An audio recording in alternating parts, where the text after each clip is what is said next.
ఈ గొంతుకి అడ్డం పట్టడం అంటే గుర్తుకొచ్చింది మేడం. ఇప్పుడు పిల్లలకి క్యూరియాసిటీ ఎక్కువ. కనిపించిందల్లా అప్పుడే వాళ్ళు నడక పాకడం వాళ్ళు పెట్టుకుంటారు. ఏది దొరికితే అది తీసుకుని నోట్లో పెట్టుకుంటూ ఉంటారు. కాయిన్స్ కూడా అడ్డం పడి పిల్లలు. సో ఇలాంటి సందర్భాల్లో పేరెంట్స్ ఏం చేయాలి మేడం ఇమ్మీడియట్ గా? సో మెయిన్ ఏంటంటే అండి, గొంతు పట్టేస్తే ఏంటంటే వాళ్ళకి మాట రాదు, బాగా ఇబ్బంది పడతారు. సో ఆ సైన్ ఏంటంటే మనకి గొంతుకు అడ్డుపడారు, చోకింగ్ అంటాం అనమాట. పెద్దవాళ్ళు అయితే ఇలా పట్టేసుకుంటారు, యూనివర్సల్ చోకింగ్ సైన్ అంటాము. పిల్లలు ఏంటంటే మనకు ఆ ఏడుపు కూడా వినిపించదు, ఉక్కిరి బిక్కిరి అయిపోతారు.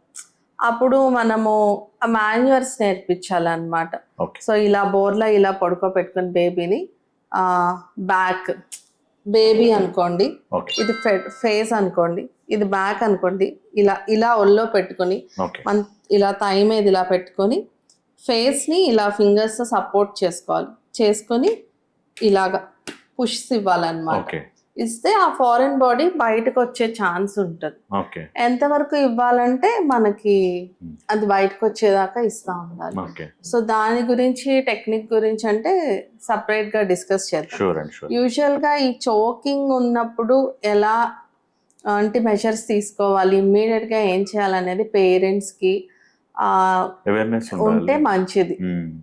ఇప్పుడు స్నానాలు చేయించేటప్పుడు కూడా కొన్ని జాగ్రత్తలు తీసుకోవాలంటారు కదండి, ఎలా మేడం దానికి పర్టికులర్ గా ఉన్న సైంటిఫిక్ మెథడ్?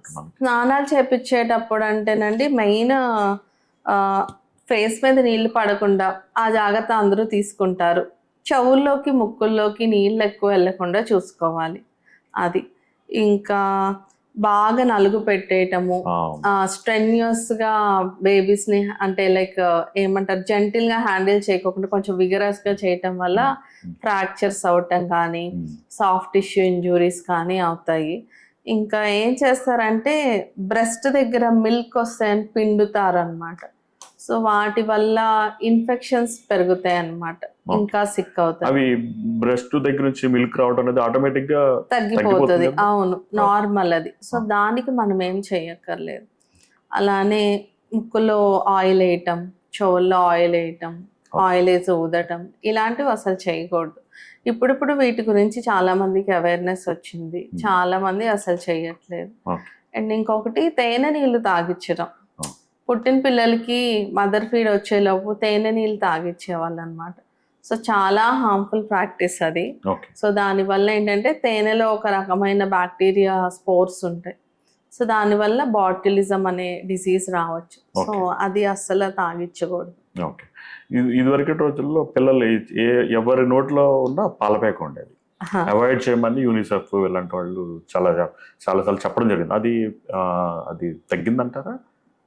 చాలా తగ్గిందండి. అంటే పాసిఫైయర్ అనేది బేబీని సూదన్ చేయడానికి యూస్ చేయొచ్చు, యూస్ చేయకూడదు అలా ఏం లేదు.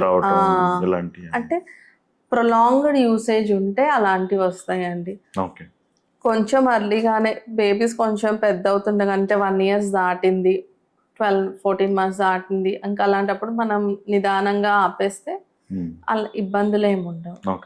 ఇంకొకటి ఏంటంటే మనకి ఒకటి ఉండదు ఏంటంటే వైట్ ఈస్ బెస్ట్. సో బిడ్డ నలుపుగా పుట్టారు అనుకోండి, సో అమ్మమ్మలు నాయనమ్మలు ఏం చేస్తారంటే ఇంకా పాముతా ఉంటారు, ఆ బిడ్డ తెల్లబడతారని చెప్పేసి. సో ఇది హార్మ్ఫుల్ ప్రాక్టీస్ అని అంటారు. ఇది కూడా డెఫినెట్ గా అండి. ఫస్ట్ ఐ మైసెల్ఫ్ ఎక్స్పీరియన్స్డ్ అనమాట ఇది. బేబీస్ కలర్ తక్కువ ఉంటే నలుగు పెట్టించాలి, తెల్లగా అవ్వాలి, ఏం క్రీమ్స్ రాయొచ్చు కదా, అంటే నువ్వే పిడియాట్రిషియన్ కదా, క్రీమ్స్ వాడచ్చు కదా. సో అలాగా. సో ఇదేంటంటే ఫస్ట్ మన మైండ్ సెట్ మారాలి అంతే. సో కలర్ అనేది జెనెటిక్ గా వచ్చేది, సో అది మనం పై పూతలతో మార్చేది కాదు. So awareness most of the పేరెంట్స్కి అయితే ఇప్పుడు ఉంది. గ్రాండ్ పేరెంట్స్ కూడా స్లోగా లైక్ రియలైజ్ అవుతున్నారు. సో అదేంటంటే కలర్ అంటే ఇంకా జెనెటికలీ డిటర్మైన్ థింగ్ అనమాట. దాన్ని మనము నలుగులు పెట్టినా ఇవన్నీ చేసినా ఏం చేయలేము. ఈ కుంకుమ పూలు ప్రాక్టీస్ దాని వల్ల కూడా అంత పెద్ద ఉండదండి.